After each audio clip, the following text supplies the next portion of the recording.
रात्रीचे शांत निवांत 1 वाजून गेले होते. सगळीकडे शांतता पसरली होती. मी साहिल चादरीखाली शांतपणे झोपलो होतो. पण माझ्या पोटात अचानक एक तीव्र कळ आली. मला लघवी तुंबल्याची जाणीव झाली आणि त्यामुळे माझी झोपमोड झाली. नाईलाजाने मला उठावं लागणार होतं. पण त्या क्षणी माझ्या कानावर कुजबुजीचे शब्द पडले. अहो, काय करताय? जरा धीर धरा की. आपल्या बाजूला एक जवान मुलगा झोपलाय, याचं तरी भान ठेवा. तो उठला म्हणजे सगळी पंचायत होईल. माझ्या अलका काकूच्या दबक्या आवाजातील कुजबूज माझ्या कानावर पडली. मी कान टवकारले. अगं, असं काय करतेस? रात्रीचे 1 वाजलेत. झोपला असेल तो. कशाला उठतोय तो आता? खूप दिवस झाले माझा उपवास चालू आहे. आता सहन नाही होत. लगेच उरकतो. हा आवाज आमच्या काकांचा होता. त्यांच्या आवाजात अधीरता आणि आजवर स्पष्ट जाणवत होतं. तुम्ही सांगून काही ऐकणार नाही. स्वतःचं नेहमी खरं करता. माणसाने इतकं पण होऊ नये. त्याने ऐकलं किंवा पाहिलं तर काय होईल याचा तरी विचार करा. काकूच्या आवाजात चीड आणि वैताग स्पष्ट जाणवत होता. अगं, काय तू पण एवढं काय घाबरतेस? त्याला काय आहे? पटकन करू ना. काका आजर्व करत बोलला. अहो, काय करणार आहे म्हणजे काय? 20 वर्षाचा मुलगा आहे तो. 20 महिन्याचा नाही म्हणे. त्याला काय कळतंय? खरंच काही अक्कल नाही तुम्हाला? काकू परत चिडून बोलली. ते मला काही माहीत नाही. मला पाहिजे आता. 15 दिवस झाले परेशान आहे. आता नाही धीर धरू शकत. आटपतो.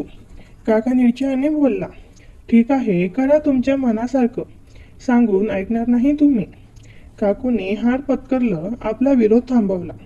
हा सगळा संवाद मी चादरीच्या आतून ऐकत होतो. खरं तर मी एवढ्या रात्री कधी उठत नाही. नव्हे, मला कधी जागच येत नाही. पण आज अचानक लघवीच्या जाणीवेमुळे झोपमोड झाली असावी. काका काकूंचा संवाद बंद झाल्यामुळे मी अजूनच सावध झालो. क्षणात मला कापडाची सळसळ आणि शरीराची चुळबुळ जाणवू लागली. 10-15 सेकंदामध्ये मला जोरजोरात श्वास आत बाहेर होण्याचा आवाज येऊ लागला. मी समजून गेलो काय चालू होतं ते. मध्ये दबक्या आवाजातील हो हो असे उद्गार ऐकू येऊ लागले. थोडासा कळकण्याचा आवाज पण येऊ लागला. माझ्यासाठी हे सगळं नवीन होतं. काय करावं तेच कळत नव्हतं. काय चाललंय हे पाहण्यासाठी खूप उत्सुकता होती, पण पाहू शकत नव्हतो. माझी पाठ त्या दोघांकडे असल्यामुळे मी जर पाहण्याच्या इच्छेने वळलो असतो तर ते दोघं सावध झाले असते. नाईलाजाने मी फक्त कानाने ऐकत राहिलो. अचानक हळू असा आवाज आला. हा आवाज काकूचा होता. आधी नको नको बोलणारी काकू बहुतेक रंगात आली होती. कसं वाटतंय? मजा येते ना? काकाने विचारलं. गप्प बसा. तुमच्या जिभेला काही हाड. पटकन आवरा, पाहू. सगळीच पंचायत होईल. काकूने परत तिचा नाटकी विरोध चालू केला. काय तू पण स्वतः एन्जॉय करणार तर नाहीच आणि दुसऱ्याला पण नाही करू देणार? काका तक्रारीच्या स्वरात बोलला. ओ एन्जॉय करणारे, का वेळ काही कळतं की नाही? आवराना लवकर. काकूच्या आवाजात उत्कंठा जाणवत होती आणि श्वास पण बोलला होता. अगं हो ग, बस थोडा वेळ. असं म्हणत काकाने दार लावायला सुरुवात केली. अहो, काय करताय? जरा हो ना. आवाज करू का नका आणि पटकन आवरा, बघू आता. काकूने परत काकाला झापत घाई करायला सुरुवात केली. ही सगळी कुजबूज अगदी हलक्या आवाजात सुरू होती. नशीब मी त्यांच्यापासून जेमतेम 3-4 फूट लांब होतो. त्या दोघांच्या आणि माझ्यामध्ये त्यांचा 8 महिन्याचा मुलगा होता. अंतर जास्त नसल्याने मला सगळं काही अगदी क्लिअर ऐकायला येत होतं. आता दोघांचे पण श्वास फुलले होते. काकाला चांगलीच धाप लागली होती. तो अगदी 2-3 किलोमीटर पळून आल्यासारखं धाप टाकत होता. काकूच्या पण पायातील पैंजण आणि हातातल्या बांगड्यांचा चुनचुन असा आवाज येत होता. हे सगळं ऐकून माझ्या डोक्यामध्ये गोंधळ निर्माण झाला होता. मी हळूहळू स्वतःला शांत करण्याचा प्रयत्न करत होतो. असं लाईव्ह पाहणं नसलं तरी ऐकणं मी कधी अनुभवलं नसतं. त्यामुळे माझी हालत खराब झाली होती. इकडे काका मात्र जास्त जोमात आला होता. आता काकू पण काही तक्रार करताना दिसत नव्हती. तिच्या किणकिणाचा आवाज वाढला होता. काकासोबत तिच्या पण तोंडातून दबका गप्पा निघत होते. फरक एवढाच होता की काका जरा जास्त मोठ्याने बोलत होता, तर काकूने अशा अवस्थेमध्ये पण त्यावर अंकुश ठेवला होता. दोघांच्या पण वाढलेल्या श्वासावरून जाणवत होतं की काका आता जायला आला आहे. आणि ते खरंच होतं. 1-2 मिनिटांमध्ये काका बोलला, झोप येतंय, कुठे झोपू, कुठं पडून म्हणून काय विचारताय? काकू ढाप टाकत बोलली, आतमध्ये झोपा, अंतरून खराब करू नका. काकूने असं बोलताच काका झोपायला लागला. मध्येच एक दाबण्याचा आवाज जाणवला. मिनिटभर असाच गेला असावा. थोड्या वेळात काकूंचा आवाज ऐकू आला. काय वेड्यासारखा ओरडता तुम्ही? तुमच्या आवाजाने तो नक्की उठला असता.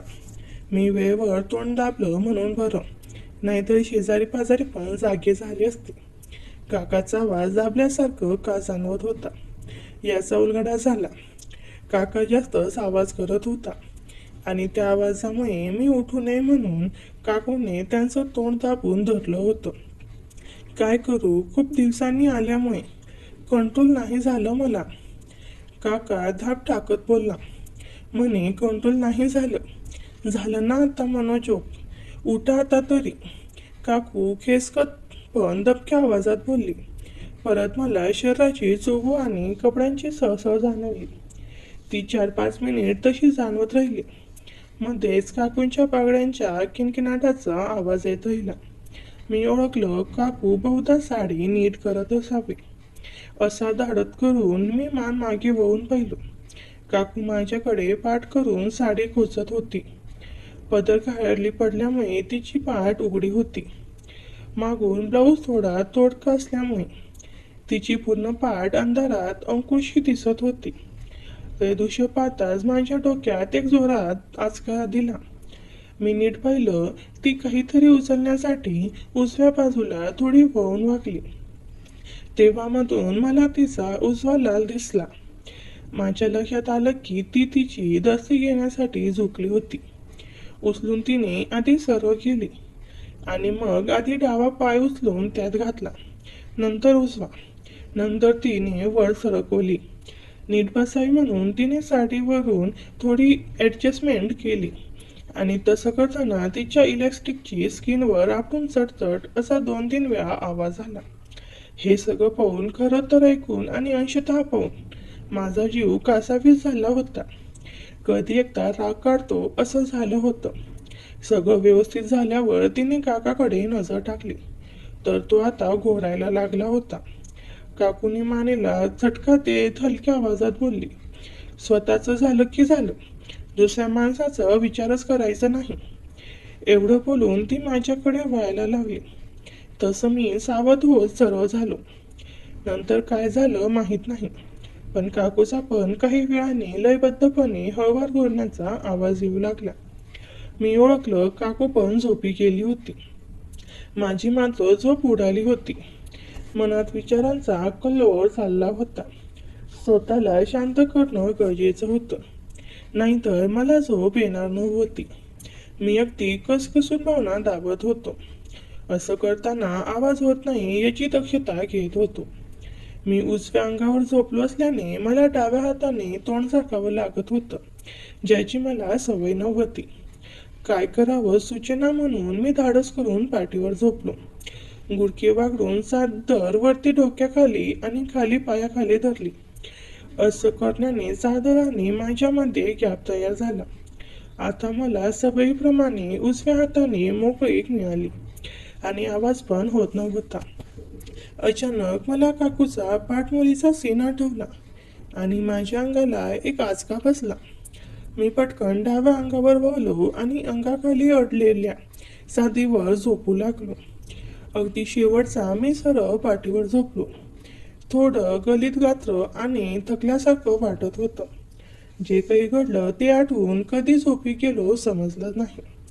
सकाळ झाली. कानावर आवाज आला, ओ साहिल, उठा आता, 12 वाजली, अजून घोरतोय, उठ बघू लवकर. मला कुणीतरी हलवत असल्याचा भास झोपेत होत होता. डोळे किलकिले करून पाहिलं तर काकू माझ्या चेहऱ्यावर झुकून माझा खांदा हलवत मला उठवण्याचा प्रयत्न करत होते. 12 वाजलेत असं काकूने बोलताच मी धडपडून उठलो आणि समोरच्या भिंतीवर लावलेल्या घड्याळाकडे पाहिलं. 8:30 वाजले होते. मी थोडा गोंधळून काकूकडे पाहिलं तर ती खळखळून हसायला लागली. मी समजून गेलो, काकू माझी टांग खेचते. काय काकू, सकाळी सकाळी मीच भेटलो का? मी जरा चिडून पण हसत बोललो. मग एवढं काय घोडे बेचके झोपला होता? 8:30 वाजले तरी डोळे उघडेनात. अशी कोणती परी आली होती स्वप्नात ते तरी सांगा. काकूने मला चिडवत विचारलं. परी स्वप्नात यायला आमचं नशीब कुठं एवढं चांगलं आहे. गरीब माणूस आम्ही. बरं काका कुठे आहेत? विषय बदलावा म्हणून मी काकूला प्रतिप्रश्न केला. ते गेले दुधाची पिशवी आणायला. तुमच्यासारखी आळशी नाही ते. अंघोळ वगैरे करून गेले. तिने जरा खोचकपणे माहिती दिली. मला त्याचा काही वाटलं नाही, कारण काकूचा स्वभावच असा होता. पटकन काहीही बोलून द्यायची, कोणाचीही कसलीही भीडभाड न ठेवता. बरं समजलं. आता आम्हाला काही कामच नाही तर काय करू? मी थोडासा भोळा न उदास चेहरा करत विचारलं. काही नका करू, पाणी तापले गॅसवर, अंघोळ करून चहा घ्या. काकू किचनकडे वळत बोलली. तसं मला साडीवरून तिच्या भरगच्च देहाचं दर्शन घडलं आणि मला रात्रीचा सीन आठवला. खरं तर माझ्या मनात काकूबद्दल कधीच असले विचार आले नव्हते. ती नेहमीच माझ्यासोबत अगदी क्लोज फ्रेंडप्रमाणे राहायची, वागायची. पण रात्रीच्या प्रकारामुळे माझं मन थोडं बदलल्यासारखं वाटलं मला. काही सेकंद मी त्याच विचारात हरवलो होतो. तोवर दरवाजा उघडण्याचा आवाज आला. काका दुधाची थैली घेऊन आतमध्ये येत होता. माझ्याकडे पाहत एक मंद स्मित केलं. मला विचारलं, झाली का झोप? हो, आता झोपलोय, अंघोळीला चाललोय असं म्हणत मी आत शिरलो. माझा टूथब्रश आणि पेस्ट घेऊन मी ब्रश करत भूतकाळात शिरलो. मी ज्या काकासोबत राहायला आलो होतो तो माझा सगळ्यात छोटा काका. मला एकूण 5 काका आहेत. त्यापैकी 2 काही वर्षापूर्वी वारले आणि आता 3 काका ह्यात होते. बाकी दोघे मुंबईमध्ये होते, तर हा काका पुण्यात सेटल झाला होता. तशी काकाची आर्थिक परिस्थिती, फायनान्शियल स्टेटस बेताचीच होती. तो एका बहुराष्ट्रीय कंपनी MNC मध्ये प्रशासकीय सहाय्यक ॲडमिन असिस्टंट विभागात कामाला होता. त्याची मंथली सॅलरी महागाईच्या तुलनेत फक्त ठीकठाक होती. नुकतंच माझं पदवीपर्यंतचे शिक्षण पूर्ण झाल्यामुळे मी ते उत्तम पगाराच्या नोकरीच्या शोधात आलो होतो. घरातल्यांनी काकाकडे गळ घातल्यामुळे काकाच मला घेऊन आला होता. 20व्या वर्षी माझं ग्रॅज्युएशन पूर्ण झालं होतं, कारण मला 4थ्या वर्षी शाळेत टाकलं होतं. तेव्हा आईवडिलांनी अंदाजे जन्मतारीख टाकल्यामुळे मी कमी वयात शिक्षण पूर्ण करू शकलो. जेव्हा मी काकाकडे आलो तेव्हा मला वाटत होतं की काका शहरात कामाला आहे म्हटल्याबरोबर मोठं घर वगैरे असेल, पण कशाचं काय. इथे येऊन पाहिलं तर फक्त 2 खोल्या, 2 तरी कसल्या तिडच म्हणा. बाहेरची खोली, ज्याला आपण हॉल बोलतो, ती जेमतेम 12 बाय 10ची होती आणि किचन बोलाल तर आतमध्ये पाय टाकता संपून जाईल असं होतं. किचनमध्ये शिरता समोर किचन कट्टा होता, तो पण अगदी लहान. किचन कट्ट्याच्या डाव्या बाजूला 1 कमरे एवढ्या इंचीची एक भिंत, त्यावर 2 पिण्याच्या पाण्याचे हंडे एकावर एक ठेवले होते आणि त्यांच्या शेजारी एक माठ होता. त्याच्याच पलीकडे 2 ते 2.5 फूट जागा सोडून भिंत होती आणि जो तो काही स्पेस होता तीच अंघोळीची मोरी, जिथे मी सध्या ब्रश करत उभा होतो. मोरीतून तिथून आपण बाहेर येतो. त्याच्या समोरच भांडी ठेवण्याची एक स्टीलची मांडणी होती आणि तिच्या शेजारी एक फ्रीज होता. म्हणजे एकूणच किचनची खोली फार तर 8 बाय 8ची असेल. मध्ये फक्त 2च माणसं उभी राहू शकतील एवढीच जागा होती. बाहेरच्या खोलीमध्ये एक कपड्याचं कपाट, एक टेबल ज्यावर TV ठेवला होता आणि एक छातीच्या उंचीवर देव्हारा अडकवलेला होता. हे सगळं सामान सोडलं तर मध्ये जेमतेम 3-4 मोठी लोक झोपू शकतील एवढी जागा होती. जेव्हा मी पहिल्यांदा खोलीमध्ये पाय टाकला तेव्हाच माझा भ्रम निराश झाला होता. पण कालांतराने जेव्हा काकू सोबत बोलायचो तेव्हा तिने मला सगळी परिस्थिती समजावून सांगितली. तेव्हाच मी मनाला समजूत घातली आणि असं असेल तर राहावं लागेल हे समजून गेलो.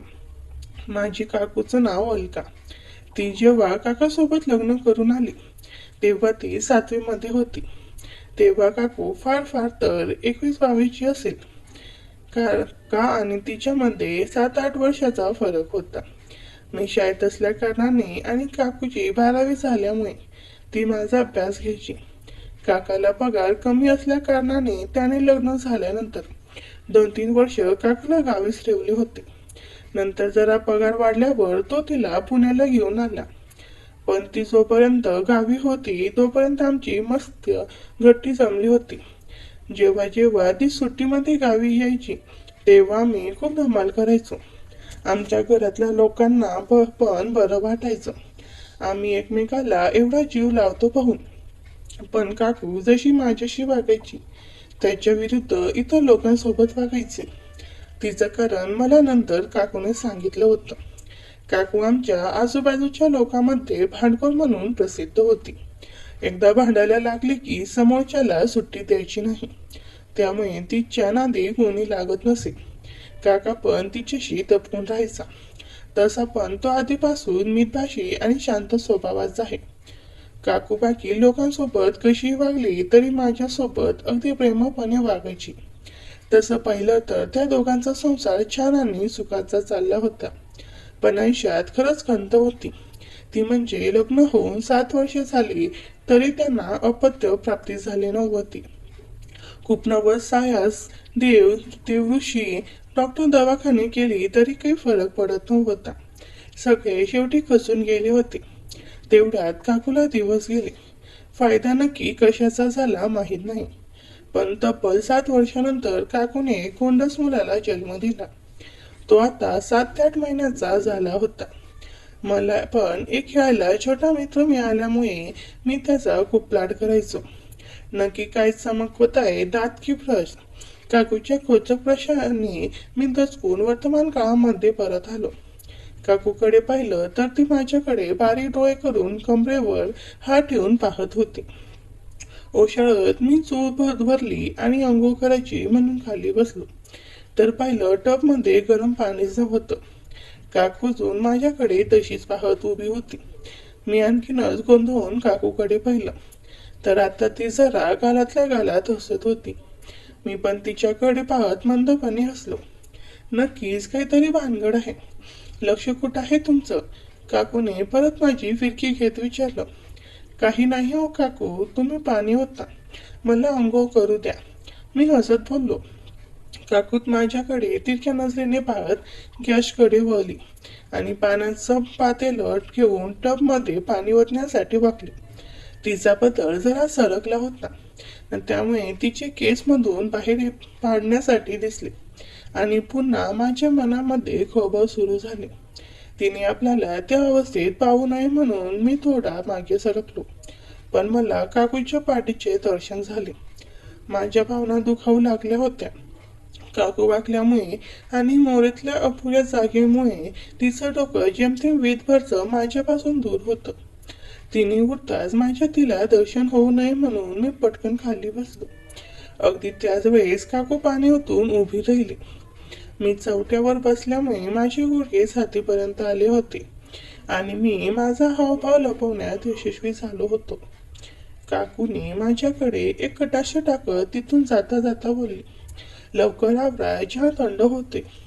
मी कशीबशी घाईत अंघोळ उरकली आणि अंग पुसून झाल्यावर टॉवेल आडवा लावून बाहेर आलो. मी काकूला आवाज दिला तशी काकू नेहमीप्रमाणे कापड घेऊन आली. मी तिच्या हातातून कापड घेतली आणि तिच्याकडे पाहिलं. काकू गॅसवर चहा गरम करण्यात व्यस्त होती आणि माझ्याकडे तिची पाठ असल्यामुळे मला परत तिच्या सौंदर्याचं दर्शन झालं. पुन्हा रात्रीचा प्रसंग आठवला आणि परत माझ्या भावना उंचावळून यायला लागल्या. काकूने पाहू नये म्हणून मी पटकन तिथून बाहेरच्या खोलीत आलो. तर काका बॅग घेऊन बाहेर पडायच्या तयारीत होता. त्याची ही नेहमीची वेळ होती. आता सकाळी 9ला गेला की रात्री 9लाच परत येणार. दिवसभर काकू एकटीच असायची आणि आता मी आल्यामुळे तिला गेले 15 दिवस माझी सोबत झाली होती. काका कामावर गेला. मी काकूने दिलेल्या पोहाचा नाश्ता केला. काकू किचन मध्ये बिझी झाली आणि मी बाळाला खेळवण्यात. असं होतं आमचं गेल्या 15 दिवसाचं दैनंदिन जीवन. हे आमचं रुटीन एखाद्या तलावातल्या शांत पाण्यासारखं होतं. आणि शांत पाण्यात जेव्हा एखादा खडा पडल्यावर जसे तरंग उठतात तसे आमच्या आयुष्यात पण उठले. अर्थात हे काय अचानक नाही उठले. झालं असं की काल रात्री जो प्रसंग घडला होता तोच पुढच्या बऱ्याच रात्री पण घडला. फरक एवढाच होता की काल जसं काकूने माघार घेतली होती तशी नंतर नाही घेतली. काका विनंत्या सर्व करायचा पण काकू त्याला दाद देत नव्हती. माझ्या वागण्यामुळे तिला बहुधा संशय आला होता आणि म्हणूनच ती काकाला नकार देत असावी. कारण काही असलं तरी काकूचा फुकटचा उपवास होत होता आणि त्याला कारण मीच आहे असं मला वाटू लागलं होतं. त्यामुळे माझंच मन मला खात होतं. प्रत्येक रात्री काकूने दिलेल्या नकारामुळे काकाची चिडचिड होत होती आणि त्यामुळे काका चिडचिडासा झाला होता. त्यांच्या दोघांमधील टेन्शन वाढल्याचं दिसत होतं. मला काकाची ही अवस्था पावत नव्हती आणि काकू पण थोडीशी हिरमुसल्याप्रमाणे दिसत होती. पुढचे 10-12 दिवस असेच गेले. दिवस गणिक मला त्यांच्यामधील टेन्शन जाणवत होतं. काका आता माझ्याशी पहिल्यासारखा बोलत नव्हता. कुणीच कोणाला बोलत नव्हतं म्हणून मग मीच ही कोंडी फोडण्याचं ठरवलं. मला त्या दोघांच्या वैवाहिक आयुष्यातील दुराव्याचं कारण बनायचं नव्हतं. माझ्या या विचाराला त्या रात्रीच्या प्रसंगाने जास्तच बळ मिळाले. झालं असं की त्या रात्री आम्ही जेवण करून 11च्या आसपास झोपी गेलो. रात्री 2च्या आसपास मला परत जाग आली पण मला यावेळेस सर्व शांत शांत जाणवलं. मी पाठीवर झोपलो होतो आणि खूप वेळ तसं झोपल्यामुळे पाठीला रंग लागली होती.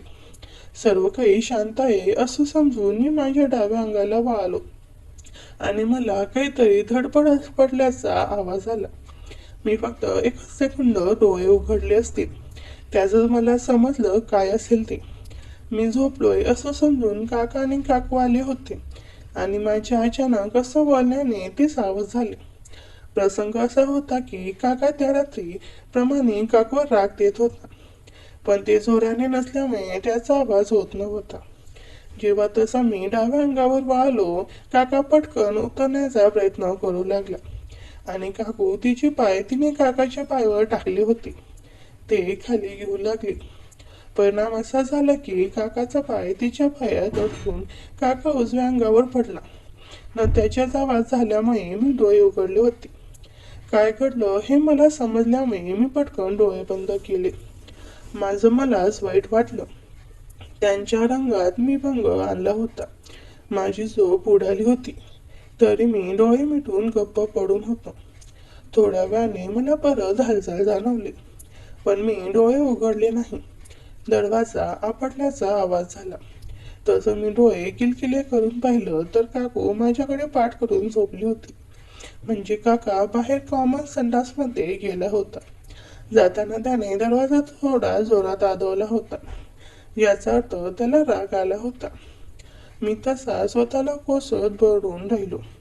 नंतर काका आतमध्ये कधी आला न मला कधी झोप लागली कळलंच नाही.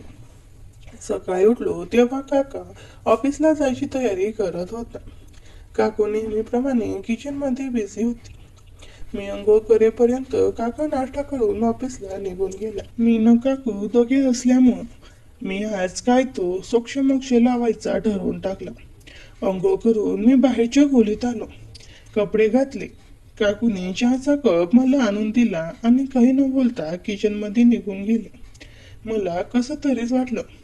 काका पण बोलला नाही. काकू पण न बोलता आतमध्ये निघून गेली होती. माझं टाळं साकारलं. मी तडक चहाचा कप घेऊन किचनमध्ये गेलो. काकू माझ्याकडे पाठ करून चपात्या लाटत होती. दुसऱ्या शेगडीवर कालवण शिजत होतं. मी एकदा काकूच्याकडे नजर फिरवली आणि बोललो, काकू, मला थोडं बोलायचं आहे. हा, बोला ना, काय झालं? काकूने माझ्याकडे न पाहता प्रश्न विचारला. मला वाटलं काकू मला टाळत होती आणि फक्त रिप्लाय द्यायचा म्हणून देत होती, म्हणून मी जरा जास्तच गंभीर झालो होतो. काकू, मला महत्वाचं बोलायचं आहे. तुम्ही तिकडे तोंड करून बोलणार असाल तर मला बोलता येणार नाही. मी असं निक्षून बोलल्यामुळे काकूचा नाईलाज झाला आणि तिने गॅस कमी करून माझ्यासमोर येऊन उभी राहिली. तिच्या चेहऱ्यावर थोडं आळचे आणि चिंतेचे भाव स्पष्ट दिसत होते. बोला, एवढं काय महत्वाचं बोलायचं आहे? काकूने थोड्या उत्सुकतेने विचारलं. मी गावी जायचं म्हणतोय. मी सरळ मुद्दाला हात घातलं म्हटलं. काकूला बहुता हे अपेक्षित नसावं, म्हणून तिने गॅस बंद केला आणि माझ्यासमोर येऊन उभी राहिली. का हो, काय झालं अचानक? काकूने विचारलं. करिअर आणि आर्थिक नियोजन याला प्राधान्य देणं गरजेचं आहे. मी सरळ सांगून टाकलं, पण खरं कारण लपवलं. खरं बोलून मला काकूला दुखवायचं नव्हतं. तुम्हाला कुणी काही बोललं का? असं का बोलताय? 1 महिना झाला म्हणून काय झालं? आम्ही तुम्हाला बोललो का की आता तुम्ही जॉब शोधायला चालू करा म्हणून? काकूने प्रश्नाची सरबती सुरू केली. तसं नाही, मला कुणी काही बोललं नाही ना. तुम्ही मी नोकरी शोधावी म्हणून मागे लागला आहात, पण मला ठीक नाही वाटत म्हणून बोललो. मी स्पष्टीकरण दिलं. काकूने तिच्या नेहमीच्या शैलीमध्ये दोन्ही हात कमरेवर आणि डोळे बारीक करून माझ्याकडे थोडा वेळ पाहिलं. न बोलली. खोटं बोलता येत नसेल तर बोलू नये माणसानं. तुमच्या चेहऱ्यावरील भाव सरळ सांगताय की तुम्ही खोटं बोलताय म्हणून. म्हणे महिना झाला येऊन आणि नोकरी नाही भेटत. जॉब भेटायला तुम्ही शोधला तरी का? इथे तुम्हाला आणताना आपलं काय ठरलं होतं आठवतं का तरी? तेव्हा थापा मारणं बंद आणि झालं ते अगदी स्पष्ट सांगा बघू. काकूने माझी चोरी पकडत धर हाडत विचारलं. तिचं म्हणणं बरोबर होतं. मी इथे येताना काका आणि काकू दोघे पण बोलले होते की इथे काही दिवस राहावं आणि मग नोकरी शोधावी. त्याला कारण असं होतं की एकदा का कॉर्पोरेट जॉब लागला की हालात अगदी कुत्र्यासारखी होते आणि त्याला निवांत वेळ मिळत नाही. विशेष म्हणजे या डॉयला काकाचाच होता. पण काही क्षण काकूकडे पाहिलं आणि बोललो. मला खरं कारण नाही सांगता येणार. ते इच्छा असून पण मी सांगू नाही शकत. तेव्हा प्लीज मला जाऊ द्या. नाही, ते शक्य नाही. तुम्ही अशी निघून गेल्यावर मी वहिनींना म्हणजे माझी आई काय उत्तर देऊ? काकूने तिची काळजी बोलून दाखवत पुढे म्हटलं. तुम्हाला इथे चांगला जॉब लागेपर्यंत तुमची काळजी घ्यायची शब्द दिलाय मी त्यांना. तेव्हा मी तुम्हाला असं जाऊ देऊ शकत नाही. तुम्हाला खरं काय आहे ते सांगावंच लागेल. काकूच्या डोळ्यात पहिल्यांदा मला निरागस काळजी दिसली.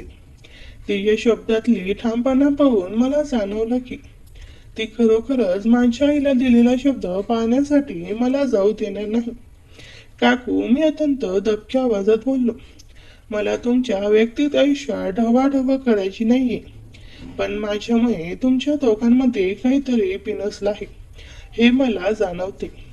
काकूने अडचणी आणि गोंधळून माझ्याकडे पाहिलं. तू हे काय बोलतोस साहिल? तुझ्यामुळे काय बिघडलं? रात्रीचं जे काही तुमच्या दोघांमध्ये होतंय ते मी ऐकले. मी हळूच आणि अत्यंत कष्टाने हे शब्द उच्चारले आणि मला वाटलं तुमच्या दोघांमधील वाढलेल्या तणावाला माझा इथे असणं हेच कारण आहे. मी इथून गेलो तर सगळं पुन्हा व्यवस्थित होईल. काकूचा चेहरा पांढरा फटक पडला. तिची नजर खाली गेली. कमरेवरचे तिचे हात खाली पडले. तुम्ही किती रात्री ऐकलं? काकूने अत्यंत हळू आवाजात विचारलं. फक्त पहिल्या रात्री आणि नंतर काल रात्रीचा प्रसंग जेव्हा काका बाहेर पडले होते. मी मान खाली घालून बोललो. काकूने एक दीर्घ श्वास घेतला आणि माझ्या खांद्यावर हात ठेवला. साहिल, माझ्याकडे बघ. मी वर पाहिलं. तिच्या डोळ्यात आता चीड किंवा वैताग नव्हता, तर एक खोल दुःख आणि अपराधी भावना होती. साहिल, जे काही तू ऐकलंस ते सगळं खरं आहे, ती म्हणाली. पण तू त्याबद्दल विचार करून इथे येऊन महिना झाला तरी जॉब शोधायचं सोडून गावी जायचं बोलतो आहेस. हे मला खरं वाटत नाही. माझा संशय खरा ठरला. हो, तू पहिल्या रात्री नंतर खूप शांत शांत राहायला लागला होतास. तू सकाळी उठल्यावर माझ्याकडे ज्या नजरेने पाहिलं होतंस त्या दिवशी मी ओळखलं होतं. मला वाटलं होतं की तू काहीतरी ऐकलंस. म्हणूनच मी काकांना नकार देत होती. कारण मला लाज वाटत होती, भीती वाटत होती की तू पुन्हा ऐकशील आणि आमच्याबद्दल गैरसमज करून घेशील. काकूंचा आवाज आता भरून आला होता.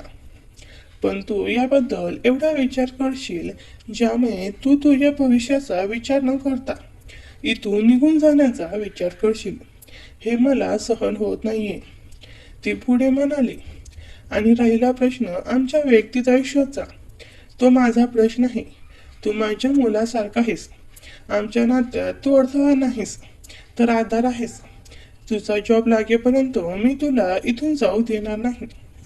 तू मला माझ्या आईला दिलेला शब्द आठवण करून दिलास, तर मी तुला तुझ्या काकांना दिलेला शब्द आठवण करून देते. पण काका, मी अडकवलो. काका थोडा चिडचिडा झालाय, पण तो तुला खूप जीव लावतो. मी त्याला समजावेल. तू आता कामाला लाग आणि नोकरी शोधायला सुरुवात कर. तुझा अभ्यास, तुझं काम, तुझा जॉब, हे सगळं आमच्यासाठी जास्त महत्वाचं आहे, ती म्हणाली. तिच्या शब्दाने माझ्या मनावरचं ओझं थोडं हलकं झालं. माझ्या मनात काकूबद्दल निर्माण झालेल्या गोंधळाची जागा आता तिच्या मायेने आणि आपुलकीने घेतली होती. मी आजपासून नोकरी शोधायला सुरुवात करतो काकू, मी दृढ निर्जयाने बोललो.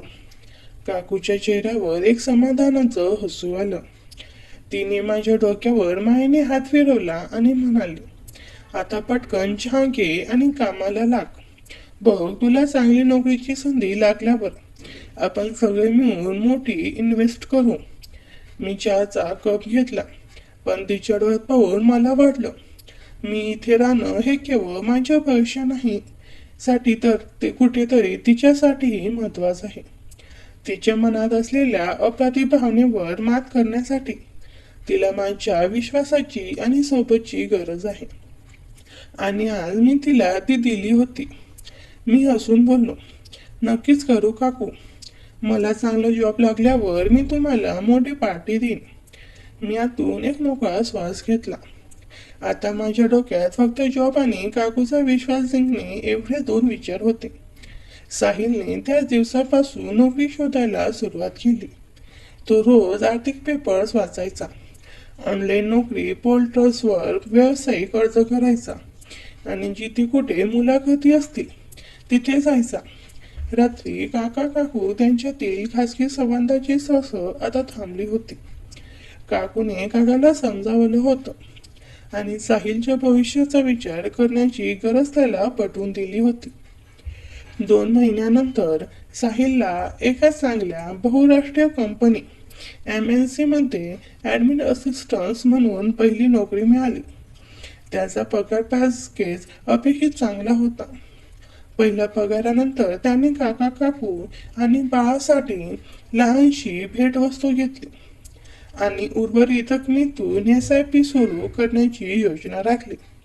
काकाने त्याला रात्री आनंदात मिठी मारली आणि म्हणाला, साहिल, तू आज आमच्या कुटुंबासाठी अखंड आधार बनला आहेस.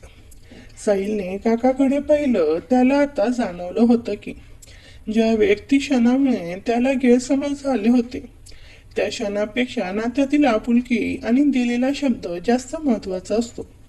काही महिन्याने त्याला पुन्हा स्वतःसाठी भाड्याने सोय रेंटल अकॉमोडेशन घेऊन बाहेर पडणं शक्य होतं आणि गृहकर्जावर विचार करणंही. पण काकूने त्याला स्पष्ट सांगितलं, लॉंग टर्म फायनान्शियल प्लॅनिंग महत्वाचं आहे. तू इथे थांबणार, पुण्यात तुझं पुढचं घर आहे हे. आणि साहिलनेही आता त्यांच्यासोबत राहणं स्वीकारलं होतं. रात्री झोपताना जेव्हा कधी त्याला त्यांच्या खोलीतून हळू आवाजातील कोणताही आवाज आला तेव्हा त्याने तो आवाज नात्यातील प्रेमाचा आणि समाधानाचा आहे असं समजून कान बंद केले आणि शांतपणे झोपी गेला. मनातील अप्रातिभाव आता पूर्णपणे मावळला होता आणि साहिल आता एका नवीन जबाबदार करिअर आयुष्याची सुरुवात करत होता.